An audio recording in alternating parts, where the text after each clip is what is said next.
Everyone, welcome to Plants and Politics. This is Gina. So I think it's time that everyone on the left has a come to Jesus moment about Bill Clinton. Why was this man allowed to speak at the Democratic National Convention? Why? I don't understand this. In the Me Too era, in a time when we are supposedly going to hold men accountable and women across the board, we need to hold predators accountable. Why are we giving a platform to someone like Clinton? And I say this for a few reasons. So recently, literally in the last day, photos have surfaced of Bill Clinton receiving a massage from Shantae Davies. And Shantae Davies was one of Jeffrey Epstein's alleged victims. She has been interviewed before about this trip. They took a trip in 2002 to Africa. It was essentially, from what they say, a humanitarian trip. And Davies told reporters that Clinton was a perfect gentleman on the flight. So she reported no wrongdoing of any sort.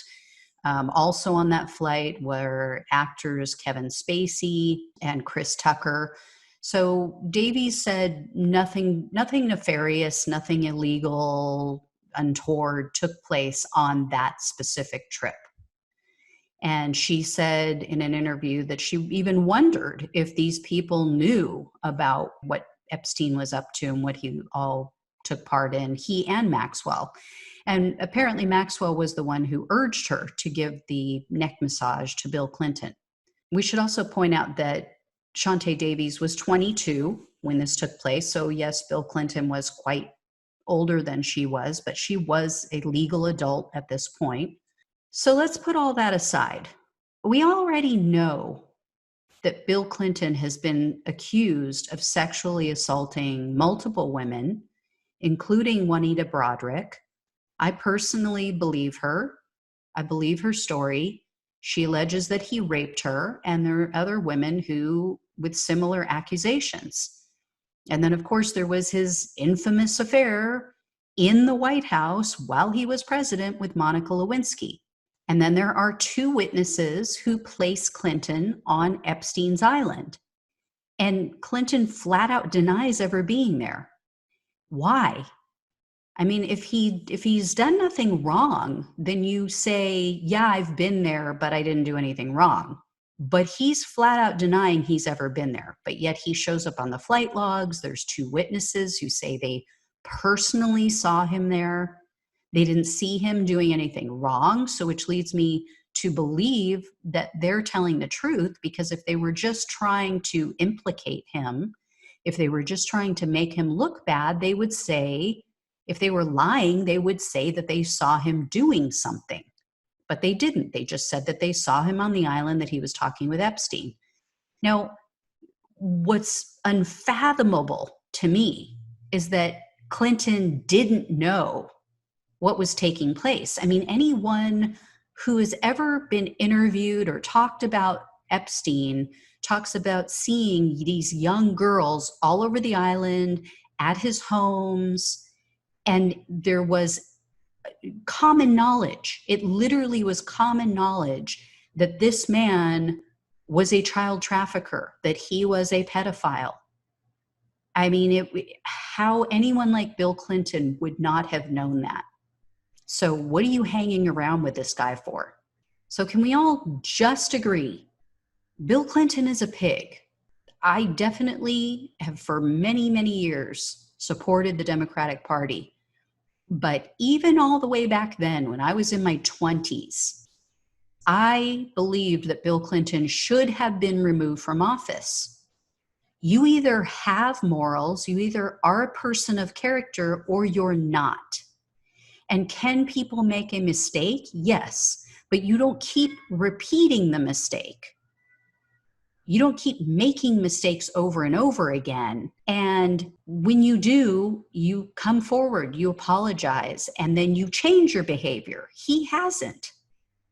He apologized for the whole Monica Lewinsky thing, but he didn't really change. And I think this is what people on the left don't understand about how anyone could have possibly voted for Trump. And I've given this a lot of thought because I had those thoughts as well, right? We know that Trump has been accused now by, I think it's up to almost 4 dozen women. So over 40 women have accused him of sexually assaulting them in some way, shape, or form, including his first wife, Ivana, including a woman who claims that she was raped by him when she was 13 at Epstein's New York mansion. And then there's the columnist, E. Jean Carroll, who has accused him of rape, along with so many other things. I mean, things that he's flat out admitted himself, the way he sexualizes his own daughter. I mean, it's just gross. It really, it's creepy, it's gross, it's vile. So I don't agree with the hypocrisy, but I understand that people on the right have looked at how Clinton has been accepted and even revered by the left, how his sexual assault allegations were completely overlooked. So what would you expect them to do faced with Trump's allegations? Of course, they're going to look at that and go, you guys are freaking hypocrites. You guys are hypocrites. You ignored everything that Bill Clinton did. You said that the women were liars. You said that there was no basis for it. You were willing to overlook it because you thought he was a good president, and you still hold him up as this model in the Democratic Party, and you're giving him a national platform, an international platform, and with everything he's done. So why, I'm sure people on the right are going, why should we care about what Trump has done? If you guys don't care about what Clinton has done, why should we give a damn what Trump has done? So until all of us on every side of the political spectrum, and even people in the middle, till everyone can stop acting like hypocrites, and until we start holding all men accountable and responsible for their actions, or anybody for that matter, who violates anyone, any type of sexual predator. And until we start standing by a set of principles, regardless of the political cost, this back and forth, this tit for tat is never going to end. Because now people on the left are doing it again.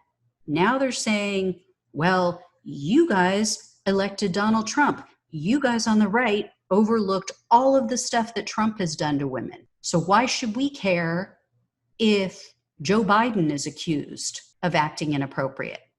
When is it going to end? When are we going to say it's not okay? When are we going to say it doesn't matter what letter you have behind your name? It's simply not acceptable. In any other job, it wouldn't be acceptable. In any other walk of life, you wouldn't accept it from your dentist, your doctor, your child's teacher. If you found out that your child's teacher had been accused of rape, especially accused of rape of a child, would you ever just go, well, yeah, but it's a great teacher. He's really gotten through to my daughter this year. He's really helped her with math. Of course not. Of course not. If you knew that a doctor that you're seeing had been accused of raping one of his patients, especially a child, would you ever go back to that person? Why do we accept it when it comes to politics? Why? Are we so willing to push aside our principles simply to win? Simply to win over the other team? What is wrong with us? I mean, seriously, everyone, is this what we want to model for our children? Is this what we want to model for the next generation? Is this who we want to be? Is this what we want to project to the world? That as long as you're on my team, you can do whatever you want. You can violate women, you can violate children, you can do anything you want, as long as you're willing to give me policies I want, as long as you're willing to take down the other side, as long as you're willing to give me a tax cut, really, is this who we are? Because if it is, personally, I think we deserve whatever destruction climate change brings. If this is who we truly are and how little we stand for and how little principles we actually have, I will lose all faith in humanity. Anyway, guys, just something to think about. I'm just tired of the hypocrisy on both sides, and it needs to end. And somebody has to be the bigger person. One team in this country, one side in this country needs to step up and start acting like the hero. And they need to put their foot down and say, no, we will not do that. We will not stoop that low. The other side can abandon all principles and morals and ethics, but we will not. And it can't just be on a case-by-case basis. Either it's acceptable or it's not. It's that simple. So I hope you guys all think about it, and hopefully that made sense. As always, like, share, subscribe, and I'll talk to you guys soon. Take care. Thanks for listening to Plants and Politics. The only way we can take our country and power back is to spread the truth and build an army. So remember to like, follow, subscribe, and share on Facebook, YouTube, and wherever you listen to your podcasts. Thanks again.